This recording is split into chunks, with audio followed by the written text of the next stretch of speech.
Good morning. Welcome to Ramblings with Joe. I'd like to talk about false dichotomies. We're seeing a lot of that in today's news. We're seeing the idea that you have two choices. You can either be a Republican or a Democrat, and you can either back the Republican or you can back the Democrat. Life is never that simple. And in this case, life is definitely not that simple. I agree with some Democrat policies. I agree with some Republican policies. Mostly, I agree with freedom on the political front. I think if you can just stop for just a minute, take a step back. I might need to rename my podcast to Take a Step Back and look at the whole picture. See what's actually happening. Get a grasp on who is saying what. Specifically, let's talk about the good, I think his last name was Pretty. Let's talk about the good and pretty shootings. These were tragedies. And there's probably culpability on both parties, on all four parties. ICE has a job to do. It's not a fun job. It's not a job that many of us could actually see ourselves doing, but ICE has a job to do. Specifically, I'd like to talk about Mr. Pretty's shooting. I don't know who pulled the trigger. I don't know that the news has any idea who the person that pulled the trigger was. I do know this. He was a protester. That means he has a First Amendment right to protest government actions. That's what it's for. That's why we have that built into the Constitution. He was carrying a gun. He had that right. He had the ability, and he had the right, the constitutional right, to carry a gun in public. These are, without a doubt, facts. These are things that he was allowed to do, and he did them. The ICE agents, they're doing their job. Whether you agree with their job or how they're doing their job, we as American citizens do not have a right to obstruct ICE's duties. They took a constitutional oath. And I think we forget that. Maybe ICE forgets it as well at times. But if you're obstructing law enforcement, you're guilty of a crime. The crime of obstruction. So they're trying to carry it out, and the protesters are doing their best to obstruct. In Miss Good's case, she was blocking the road to slow down ICE. My guess would be she was doing so to allow ICE, or rather to allow the illegal aliens to, relocate so they can't be found. So there were people doing what they were supposed to be doing, and there were people doing things they weren't supposed to be doing. Perhaps in both cases. Who knows? What I do know is that ICE overreacted. I do not think that the ICE agent or any of the ICE law enforcement officers will be indicted for shooting Mr. Pretty. The video shows that he was obstructing. They had, from my point of view, obviously everything I say today is from my point of view. They had pepper sprayed someone, and he stepped in to protect the woman that they had pepper sprayed and pushed to the ground because they were trying to do a job and she didn't want them to do the job. They got in the way. He got in the way. Mr. Pretty got in the way. There's another video, I believe it was 11 days prior to that, where Mr. Pretty was being very aggressive toward the ICE agents. So aggressive that he kicked one of their cars so hard that it knocked off a taillight. Maybe they knew who he was. And maybe they expected more violence. I don't know. That's not peaceful protesting. That is definitely violence. And what he did was illegal at that point. They did not arrest him at that point. But perhaps he became a known entity. So my point here is not about the actual incidents. My point here is that on the day that he was shot and killed, Mr. Pretty carried a gun to a protest. Did he have the legal right? My guess is that he did. Was it smart? Mr. Pretty is dead and gone. Definitely not. I don't believe just because you are legally allowed to do something, you should do something. Did ICE overreact? Again, my guess is yes, they did. They had disarmed Mr. Pretty, and they still shot him. Now, the problem is that this all happened so fast. Watching the video, you can see that they disarmed him, and then an officer fired. But we're not talking about they disarmed him and everybody backed up and then everybody shot him. What happened was they disarmed him and immediately someone opened fire.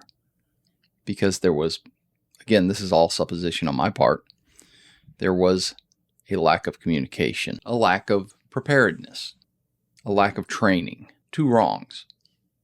Two wrongs.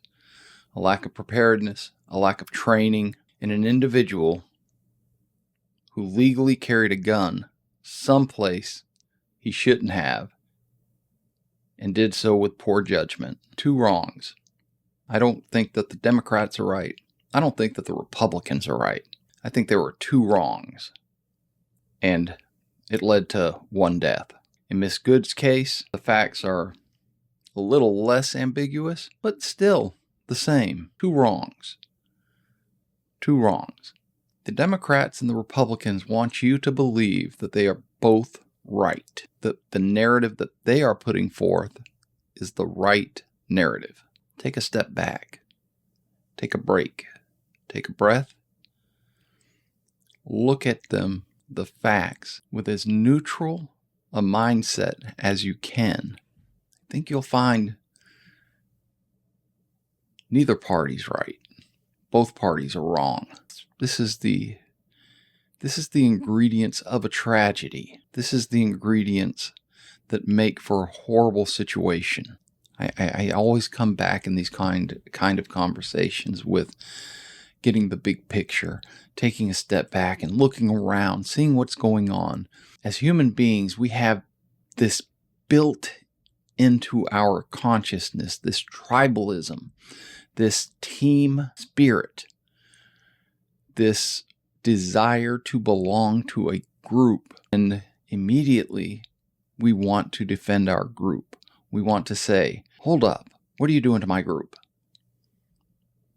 But there are facts, and sometimes your group is wrong. Sometimes it is wrong, and you have to accept that that's a possibility. And when you accept that that's a possibility, you can step out. You can be done. You can say, well, this tragedy was kind of forced by both parties. I mean, there is a larger picture than that, even when you take a further step back. You take a further step back and you see that the Democratic Party during the Biden administration allowed all these immigrants to come in. And my initial want at that point is to say, that's them. They did that. Take another step back. I think that'll be the name of this podcast, is Take a Step Back. Take another step back. Wait a minute. Why are the Republicans seemingly not actually making this happen that they promised that would happen during their campaign for presidency and Congress? And the answer is cheap labor. Again, two wrongs, two parties, two wrongs, two narratives trying to convince you that these two wrongs are right. I see that in life a lot. In life, if you can just step away for just a moment and look around, you can see so many things that seem black and white, but are really gray. Until you take a step back and you start to get the big picture, you start to see why are these two religions at each other's throats? And you take a step back and you see, oh, look, their leaders are encouraging their congregations to do so. Take a step back, and that's what you see. It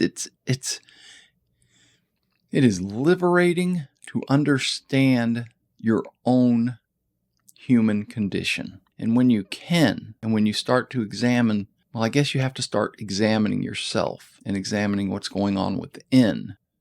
And then you can examine what's going on outside of yourself with a more open, with a more honest mind. We all have it in us. We all want to be on the winning team.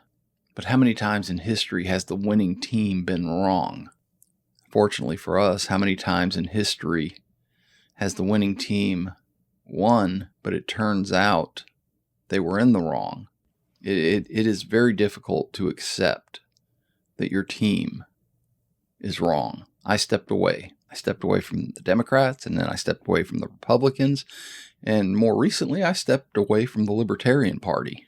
When you open your eyes, you open your heart, and you open your mind, and you start seeing the facts, and you start seeing reality for what it actually is, your whole perspective changes.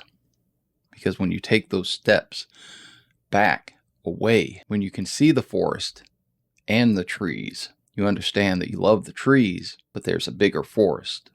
That's a pretty deep conversation for today. So Friday of last week, I was doing my job. Part of my job is a smaller part of my job is to deliver to residents. So I might deliver a large TV, something that the post office or FedEx or DHL, are they still in business? Something that, a smaller truck can't handle. I might deliver a 75, 85-inch TV. I might deliver a pallet of oil in recent memory. I might deliver a barrel of chemicals, soap in recent memory, to a residence, to a house. And a lot of the drivers in my industry don't like to do that. They're not happy about having to go to houses because usually they're a little bit of a pain. You have to go into a neighborhood, and if you're driving an 18-wheeler, this is the last place you want to drive is in a neighborhood. But you have to go into a neighborhood, which brings upon a lot of very specific dangers. Neighborhoods have kids. Neighborhoods have pets. Neighborhoods have tight turns and cars that tend to think they'll never be, or actually probably don't even think it. They just never think about a big truck coming into their neighborhood. So they are parked in the street and they leave maybe, if you're lucky, enough room to get past the cars. There's a whole separate set of hurdles when you deliver in a neighborhood. I've delivered in my own neighborhood, and it is quite to do with the cars being in the way. It's also one of my favorite parts of my job. As difficult as it is, as difficult as the people can be, for the most part, people are good. People will work with you. People will meet you at the door, will meet you at the end of their driveways. I deliver to one neighborhood who's got some very long driveways. It is incredible to me how similar all people are. Well, on Friday, I had a house delivery. That's what we call it. And it was an unexpected surprise. The person who I got to meet was unexpectedly enthusiastic, upbeat, and exuberant. I'll tell you what, it was contagious. When I left her house, I immediately got on the phone with him and told her all about it. This person's name was Andrea Cassell, and she's a children's book writer. And I'm not being paid to endorse Miss Cassell. I asked if I could mention her book and her name, and she said, absolutely, please feel free. She was awesome. It was incredible. The interaction, I've been tipped. I've been tipped upwards of $100, and I have been given a handshake. This tip that she gave me, I'm going to hold it up here. This is incredible. Oh, the green screen may, here, let me hold it like this. This will be something that I cherish. And hopefully I will get to read to my grandkids. Maybe I'll get to read it to my great-grandkids if I am lucky enough to live that long. I'll also include on Miss Cassell's website, you can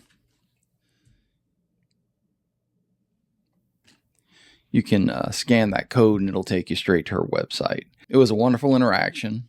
It was something that I didn't know I needed, but that I did need. And I will take that memory with me for a long time. Thank you, Miss Cassell. That was awesome. And this gift of a book that was signed, and she signed it to my wife, who hopefully will read. We had some horrible weather. You can see it in the background here. It doesn't look horrible for northern standards, but for down here, it was pretty bad this weekend. It was bad. There was enough snow where we could have a snow fight, but hopefully my wife will be able to read this book to her grandkids as well. Thank you, Miss Cassell. That was it was my last stop, and that was an awesome end to a good day. It's why I like the house stops. It's why I like going and seeing people and meeting new people. I've always considered myself an introvert. I know, an introvert doing a podcast. It's just me and a camera. What else can I say? And a microphone. I oftentimes forget that there's probably more people listening than watching. Sometimes in life, you have to accept the blessings that you're given in the moment. And that interaction with Miss Cassell. By the way, I've read the book, just slightly below my reading level. It's a children's book, and highly recommend it. Go support Miss Cassell. She's an award-winning author and worthy of your time and money. Like I said, this is just one of my customers that I met. I'm not being endorsed by her or anything. This is not a paid advertisement. I really had a good interaction. And I'm not even 100% sure I'm saying her name right. It's Cassell. I'm going to go to work. I woke up very early this morning. I'm going to edit this podcast and I'm going to put it in the wind, as we like to say in the industry. And I'm going to be cold this morning. And that's okay, because that's one of life's experiences and a memory that I can take with me as well. I hope that you have a fantastic day. I hope that you go out and you try and make someone smile. And I hope that you make yourself smile. And if you do, you will find peace, love, and dream. Until next time, ciao.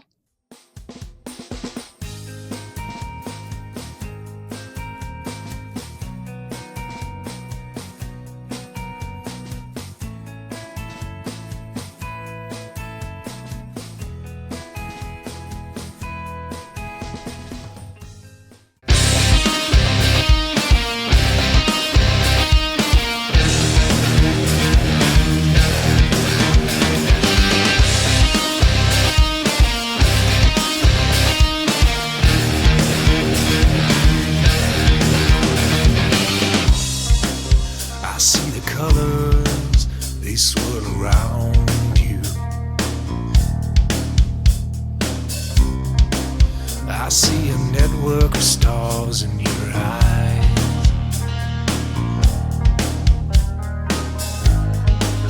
I'm going back to the place where I found you. I'm gonna make a hole in the universe so I can be with you here on earth. When the sun comes up, I will go.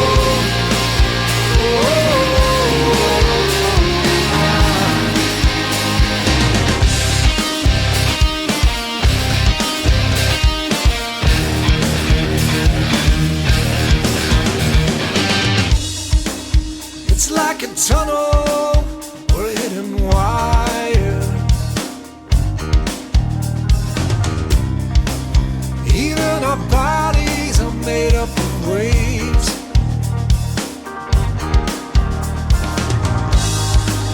I'm going back to the place where I found you. I'm gonna make a hole in the universe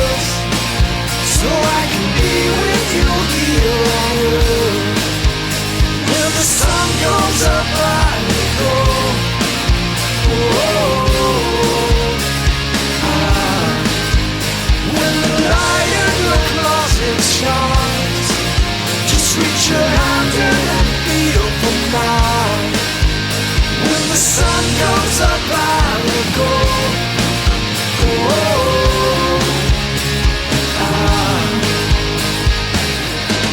I don't like to sleep without you. I don't like to breathe without you. Every atom will ricochet, spell your name. I fall on my knees without you. I fall on my knees.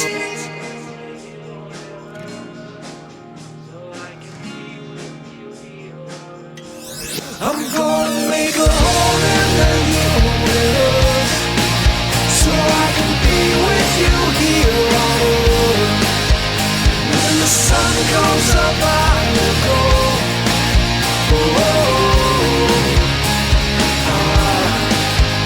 When the light in your closet shines, just reach your hand in and feel for mine. When the sun comes up,